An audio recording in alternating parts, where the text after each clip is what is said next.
नया साल आता है और लोग अपने टैक्स बचाने की होड़ में लग जाते हैं।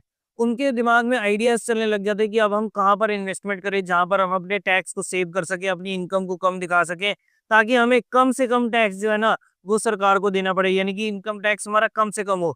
और लोगों के पास ज़्यादातर 2 तरीके होते हैं, एक तो होता है नेशनल पेंशन स्कीम, या फिर सबसे ज़्यादा जो यूज़ किया जाता है वो है पीपीएफ। और टैक्स बचाने के लिए कुछ इंपॉर्टेंट चीज़ों का यूज़ किया जाता है, जैसे सबसे पहले टर्म इंश्योरेंस हो गया, हेल्थ इंश्योरेंस हो गया, कोई एलआईसी वगैरह कर रखी है, या फिर उसके अलावा सुकन्या समृद्धि योजना हो गया, पीपीएफ हो गया, ईएलएसए स्कीम्स हो गई। इन सभी तरीकों से लोग जो है अपना इन्वेस्टमेंट करके और अपना टैक्स जो है वो कम कर सकते हैं, ताकि ज़्यादा से ज़्यादा टैक्स बेनिफिट उन लोगों को मिल सके। तो आज की वीडियो में मैं आप लोगों के लिए ऐसे ही टैक्स बचाने के लिए बेस्ट ऑप्शन जो है वो लेकर आया हूँ, और साथ ही साथ ऐसा ऑप्शन लेकर आया हूँ जहाँ पर आपको मैक्सिमम रिटर्न भी मिलता है, जो सेव भी है, टैक्स भी बचाता है, और साथ ही साथ आपको अच्छा खासा पैसा जो है वो भी ग्रो करके देता है। तो अगर आप लोग भी इस नए साल के अंदर टैक्स बचाना चाहते हो और अपनी इन्वेस्टमेंट को इस टाइप से पार्क करना चाहते हो कि आपका टैक्स भी बचे और आपको रिटर्न भी मैक्सिमम मिले, तो आज की वीडियो आप ही लोगों के लिए है। इस वीडियो का एंड तक पूरा जरूर देखना, और आप लोगों को आज मैं आपको बेस्ट ऑप्शन जो है जिसमें आपको टैक्स बचेगा, वो ऑप्शन आप लोगों को दिखाने वाला हूँ।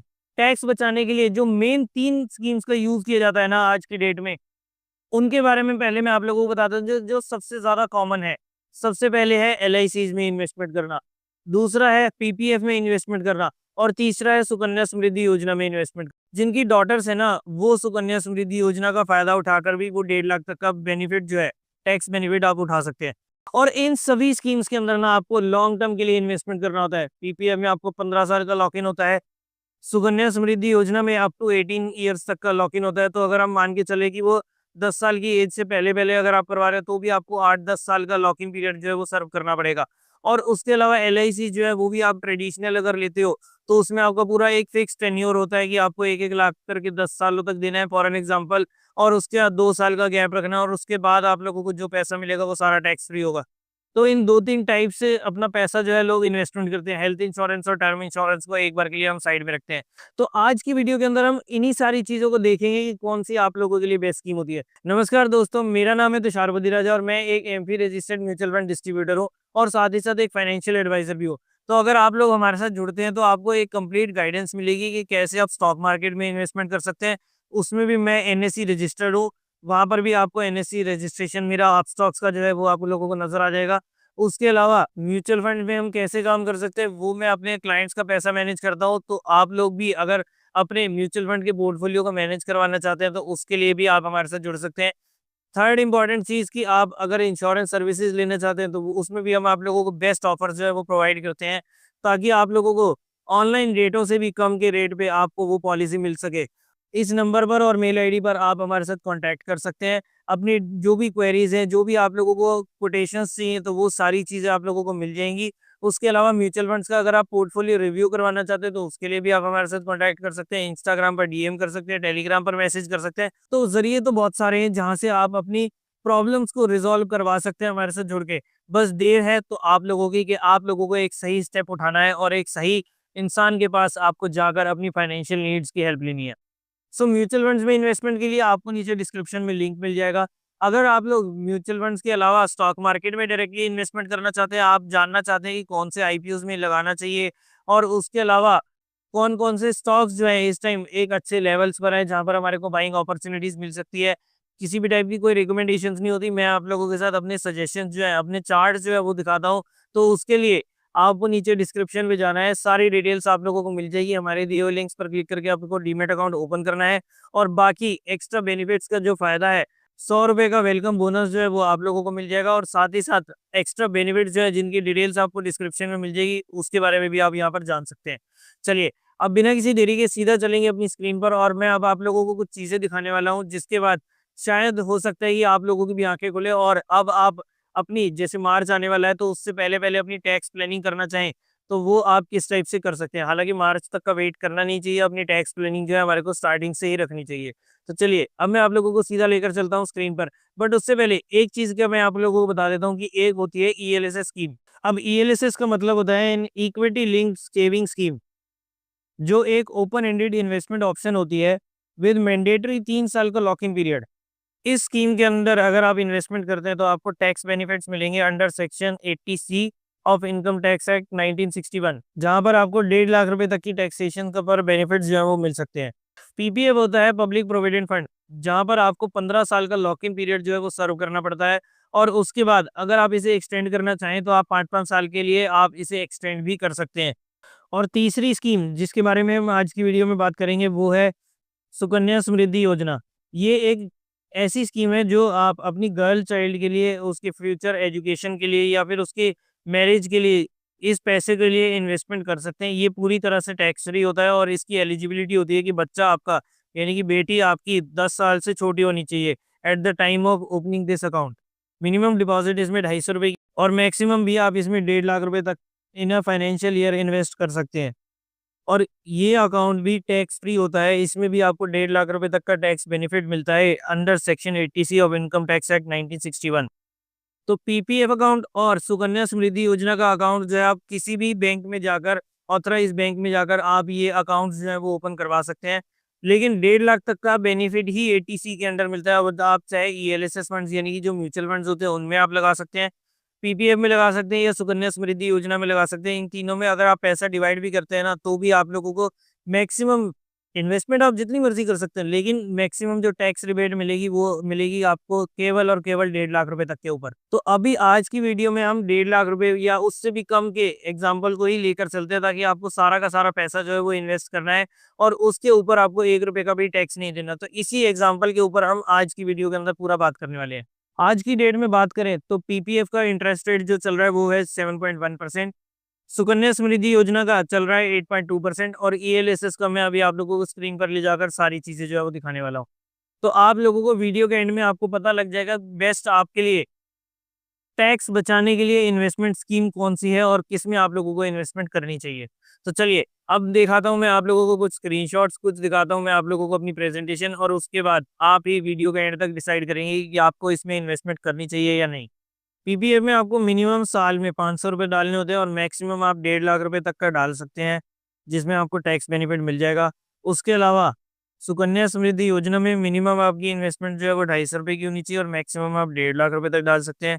ईएलएसएस स्कीम्स के अंदर आप मिनिमम और मैक्सिमम कुछ भी अमाउंट डाल सकते हैं, लेकिन आपको जो बेनिफिट 1.5 लाख रुपए की इन्वेस्टमेंट पर ही मिलेंगे, जो आप अप टू 46,800 रुपीज़ के टैक्स जो है वो बचा सकते हैं। पीपीएफ, सुकन्या समृद्धि योजना और ईएलएसएस के अंदर, तीनों स्कीम्स के अंदर आप किसी भी टाइप से इन्वेस्टमेंट, चाहे आप वन टाइम डालना चाहें या फिर आप मंथली इंस्टॉलमेंट्स के थ्रू डालना चाहें, तो वो आप यहाँ पर पीपीएफ के अंदर डलवा सकते हैं, सुकन्या समृद्धि योजना में भी डलवा सकते हैं और साथ ही साथ ईएलएसएस फंड्स में भी डलवा सकते हैं। ईएलएसएस फंड में इन शॉर्ट आप लोगों को बताना चाहूँ, ये एक ऐसा म्यूचुअल फंड है जहाँ पर आपको टैक्स बचाने के लिए मौका मिलता है, 3 साल का लॉक इन होता है और साथ ही साथ इसमें रिटर्न्स जो है आप लोगों को मिल जाते हैं, और ये सारा का सारा बेस्ड होता है मार्केट के ऊपर यानी कि स्टॉक मार्केट के ऊपर। कंपैरिजन की बात करें तो ईएलएसएस स्कीम्स में आप लोगों को कम लॉक इन पीरियड जो है वो सर्व करना पड़ता है as compare to other investment options like PPF, national saving certificate या फिर टैक्स सेविंग बैंक एफडीज के ऊपर। और साथ ही साथ एक और इम्पॉर्टेंट बेनिफिट जो है वो इसका वो ये है कि इसमें हम इन्फ्लेशन को आराम से बीट कर सकते हैं। अब मैं आप लोगों को एक टेबल दिखाता हूँ कि कैसे ईएलएसएस स्कीम्स जो है वो ट्रेडिशनल टैक्स सेविंग ऑप्शन से डिफरेंट है। तो लॉक इन सबसे पहले पीपीएफ में 15 साल का होता है, नेशनल सेविंग सर्टिफिकेट में 5 साल का होता है, टैक्स सेविंग एफडी में 5 साल का होता है और ईएलएसएस में 3 साल का होता है। तो यानी कि सबसे कम लॉक इन पीरियड हमारे को ईएलएसएस में सर्व करना होता है। रिटर्न्स की बात करें तो पीपीएफ में आज की डेट में रिटर्न जो चल रहे हैं वो है 7.1%, नेशनल सेविंग सर्टिफिकेट में चल रहे हैं 7.7%, टैक्स सेविंग एफडी में 6 से 7% का चल रहा होता है और ईएलएसएस में अगर हम ऑन एन एवरेज बात करें तो लगभग 14% के आसपास का रिटर्न जो है हमारे को मिल रहे हैं। अब रिटर्न्स के ऊपर टैक्स की बात करें कि टैक्स हम यहाँ पर कितने बचा सकते हैं, तो देखिए अब आप लोगों को बेनिफिट्स का फर्क पड़ेगा। पीपीएफ में आपका जितना भी पैसा इन्वेस्ट होता है वो सारा का सारा टैक्स फ्री है। नेशनल सेविंग सर्टिफिकेट में टैक्सेबल होता है आपके स्लैब रेट के हिसाब से, और same with tax saving FD, तो उसमें भी आपका स्लैब रेट के हिसाब से टैक्सेबल लगता है। ईएलएसएस में क्या होता है कि आपका साल का 1.25 लाख रुपए आप सेव कर सकते हैं, उसके ऊपर आपको 0% टैक्स देना है और उसके बाद जो 1.25 लाख के ऊपर आपको प्रॉफिट होगा ना, उसमें आपको 12.5% का टैक्स जो है वो देना पड़ता है। अब मैं आप लोगों को एक एग्जांपल से कुछ समझाने की कोशिश करता हूँ कि आप लोगों को इन्वेस्टमेंट किस में करनी चाहिए। देखिए अगर ईएलएसएस स्कीम्स में 1.25 लाख के ऊपर टैक्स लग भी रहा है ना, तो भी आप लोगों को नेट में कितना रिटर्न मिलेगा, या एट द एंड हम देखेंगे 20-22 साल 24 साल के आसपास का, मान लो मार्च 2001 से हम इन्वेस्टमेंट करनी चालू करते हैं और 2024 अब खत्म हो गया है, तो उसमें अब हम 2024 तक का अगर हम डेटा देखेंगे ना, 24 सालों के अंदर हमारे को कितना रिटर्न पीपीएफ में मिला वर्सेस कितना रिटर्न हमारे को ईएलएसएस स्कीम्स में मिला। तो ये चीज मैं अब आप लोगों के सामने प्रेजेंट करता हूँ और इसके रिजल्ट्स जो है ना बहुत शॉकिंग होने वाले हैं। तो उस चीज का स्क्रीनशॉट आप लेकर अपने पास रख सकते हैं, ताकि आप लोगों को भी पता चले कि भाई टैक्स देना बेनिफिट है या फिर टैक्स बचाना बेनिफिट है। तो चलिए अब हम एक इन्वेस्टमेंट लेते हैं कि हर साल आप लोगों को 1 लाख रुपए इन्वेस्ट करते हैं और हम दो चीज़ों में कंपैरिजन करेंगे। एक करेंगे पीपीएफ के इंटरेस्ट रेट में, साल दर साल कैसा कैसा इंटरेस्ट रेट चलता रहा, ये सारी चीज़ें हम रिकॉर्ड करेंगे। और साथ ही साथ ईएलएसएस साल दर साल उसका इंटरेस्ट रेट क्या था और उसके बाद हमारी वैल्यू जो है ईयर ऑन ईयर बेसिस पर किस टाइप से बन रही है, इसके बारे में हम सारी कैलकुलेशंस जो है आप लोगों को दिखाते हैं। तो मार्च 2001 में आपने 1-1 लाख रुपए पीपीएफ में इन्वेस्ट करे और 1 लाख रुपए आपने ईएलएसएस फंड्स में इन्वेस्ट करे। उस टाइम इंटरेस्ट रेट चल रहा था पीपीएफ का 9% का। तो मार्च 2002 में हमारी दूसरी किस्त गई और वैल्यू हो गई हमारी पीपीएफ की 2,09,000 रुपए। और उस साल ईएलएसएस फंड्स ने इंटरेस्ट रेट दिया था 10.9 का और 1 लाख रुपए हमने वहाँ पर भी जमा कर दिए। तो हमारी दूसरे साल यानी कि मार्च 2002 के बाद हमारी वैल्यू होगी ईएलएसएस में 2,10,000 रुपए। तीसरे साल हमने 1-1 लाख रुपए और जमा करे और तीसरे साल पीपीएफ का इंटरेस्ट रेट था 8%, जबकि ईएलएसएस फंड्स ने हमारे को रिटर्न दिया था -5.9% का। तो 3 साल बाद हमारी वैल्यू होगी पीपीएफ के अंदर 3,25,000 और ईएलएसएस फंड्स के अंदर हो गई हमारी 2,98,000। अब सबसे ज्यादा दिक्कत ही यहीं पर आती है, यहाँ पर दिक्कत आती है सबसे ज्यादा कि लोग अपनी इन्वेस्टमेंट को क्यों चेंज करते हैं या लोग अपने इन्वेस्टमेंट को लॉन्ग टर्म तक क्यों नहीं रख सकते। 3 साल बाद जहां पर पीपीएफ में हमारे को गारंटी रिटर्न मिला 3,25,000 रुपए का, जबकि ईएलएसएस फंड्स में हमारी जितनी हमारी इन्वेस्टमेंट थी ना उतना भी हमारे को रिटर्न नहीं मिला।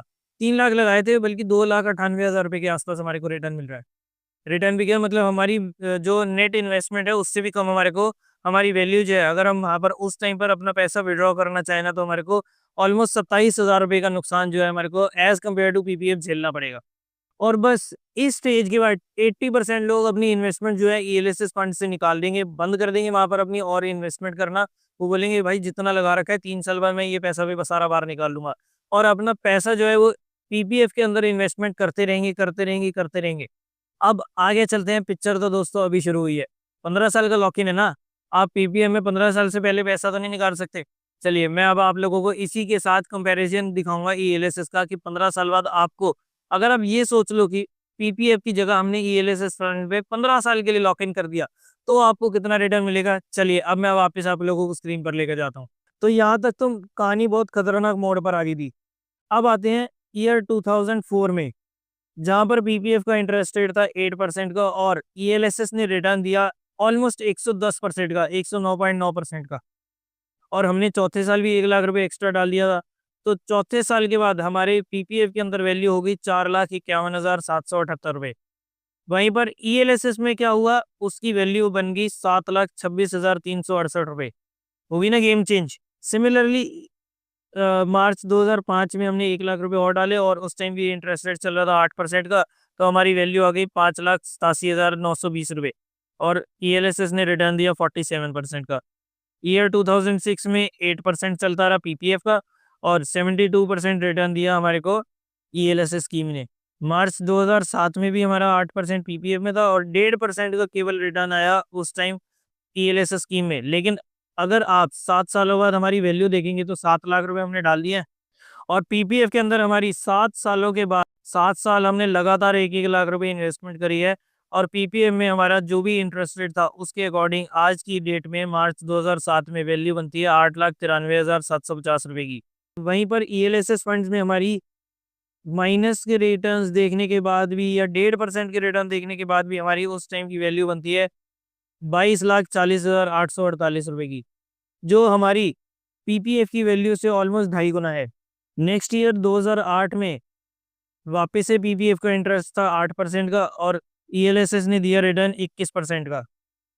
मार्च 2009 में 8% का पीपीएफ का रिटर्न और जबकि ईएलएसएस स्कीम में -39% का रिटर्न हमारे को देखने को मिला था। अब मार्च 2009 के बाद हमने 9 लाख रुपए डाल दिए पीपीएफ में हमारे हो गए 12.5 लाख। वहीं पर जहाँ 2008 में ईएलएसएस में मेरे 28 लाख रुपए डल गए बन गए थे ना, 9 लाख के, 8 लाख के बल्कि, और 1 लाख और डालने के बाद मेरी अब वैल्यू गिरकर हो गई थी 18 लाख रुपए। और 10 साल बाद मेरे पीपीएफ में 10 लाख रुपए इन्वेस्टमेंट करने के बाद मेरी करंट वैल्यू हो गई थी 14.5 लाख रुपए के अराउंड। जबकि वही 10 लाख रुपए अगर मैंने ईएलएसएस फंड में डाल रखे होते तो मेरी वैल्यू होती, करंट वैल्यू 2010 के अंदर 35,28,000 रुपए से ऊपर की। सिमिलरली ये सिलसिला आगे चलता रहा। 2012-13 में तो पीपीएफ के इंटरेस्ट रेट जो थे वो इंक्रीज भी हुए थे, जबकि ईएलएसएस फंड ने माइनस का रिटर्न भी दिया था 2012 के अंदर, और अंडर परफॉर्म किया था मार्च 2013 के अंदर भी, जहां पर ईएलएसएस स्कीम ने केवल 6.6% का रिटर्न दिया था, वहीं पर पीपीएफ ने 8.8% का रिटर्न दिया था। फास्ट फॉरवर्ड करते हैं 15 साल तक, तो मार्च 2015 में पीपीएफ का इंटरेस्ट रेट चल रहा था 8.7% का। तो उस टाइम तक हमने 15 लाख रुपए पीपीएफ के अंदर डाल दिए थे। 15 साल हमारे को हो गए और हमारी वैल्यू, मेच्योरिटी वैल्यू जो बनती थी वो थी 27,82,000 रुपए की। जबकि ईएलएसएस फंड्स के अंदर इतनी उतार चढ़ाव देखने के बाद भी हमारी उस टाइम पर उसी 15 लाख की वैल्यू बनती है 77,36,000 रुपए की। तो यहाँ पर अभी से आप देख सकते हैं कि ऑलमोस्ट 200% का डिफरेंस कह रहा हूँ मैं दोस्तों, 200% का डिफरेंस जो है हमारे को ऑलरेडी यहाँ पर पीपीएफ की वैल्यू और ईएलएसएस फंड्स की वैल्यू में हमारे को देखने को मिला है। फास्ट फॉरवर्ड करते हैं 2020 तक, बाकी डेटा आप लोगों के सामने है। तो 2020 तक हमने 20 लाख रुपए पीपीएफ के अंदर इन्वेस्टमेंट कर दिया। मान लो मैंने वो पीपीएफ वाली स्कीम जो थी 5 साल और एक्सटेंड कर दी, और हर साल में उसके अंदर भी 1-1 लाख रुपए डालता गया। तो 20 लाख रुपए डालने के बाद मार्च 2020 में मेरी वैल्यू बनती है 46,80,000 प्लस। और उस साल अगर आप ध्यान से देखेंगे तो 2020 के अंदर -24% का ईएलएसएस फंड्स में हमारे को रिटर्न मिला था। और फिर भी मेरी वैल्यू जो थी, जो 2019 में 1 करोड़ पार हो गई थी 19 लाख रुपए लगाकर, वो गिरकर 85 लाख रुपए रहेगी। यानी कि 20 लाख की इन्वेस्टमेंट मेरी पीपीएफ में होगी 46 लाख की, और जबकि ईएलएसएस फंड में होगी मेरी 85 लाख प्लस की। और अब आते हैं मार्च 2024 तक। 2024 तक, 2021 से लेके 24 तक पीपीएफ का रिटर्न जो है वो चल रहा है 7.1% का। और मार्च 2024 के अंदर अगर मैंने 24 लाख रुपए पीपीएफ में लगाए होते तो मेरी वैल्यू होती 2024 के अंदर करंट वैल्यू 66 लाख 2,000 प्लस। और वही चीज, वही 24 लाख रुपए अगर मैंने ईएलएसएस फंड्स में लगाए होते तो मेरी वैल्यू होती 2.5 करोड़ से ऊपर की। है ना बहुत ही अमेजिंग और बहुत ही शॉकिंग डेटा। अब नीचे मेरे को एक कमेंट सेक्शन में अपना एक सवाल का जवाब दे देना बस, कि अब यहाँ पर अगर मैं अपने पैसे को दोनों जगह से विड्रॉ करता हूँ, एक साइड पर मुझे मिलेगा 66 लाख रुपए बिल्कुल टैक्स फ्री, मुझे 1 रुपए का भी टैक्स नहीं देना। दूसरी जगह पर मुझे मिलेंगे 2.5 करोड़ रुपए, जहां पर मेरा 1.25 लाख का जो टैक्स बेनिफिट है, मतलब 1.25 लाख तक तो मुझे जो मेरा प्रॉफिट है, यानी कि 20 लाख रुपए, 24 लाख रुपए मैंने डाले हैं, 1.25 लाख यानी कि 25 लाख समझ लो, वहां तक मेरे को एग्जेम्पशन मिलेगी। और उसके बाद 2.5 करोड़ में से 25 लाख निकल गया तो 2 करोड़ 25 लाख पे मेरा 12.5% का टैक्स लगेगा।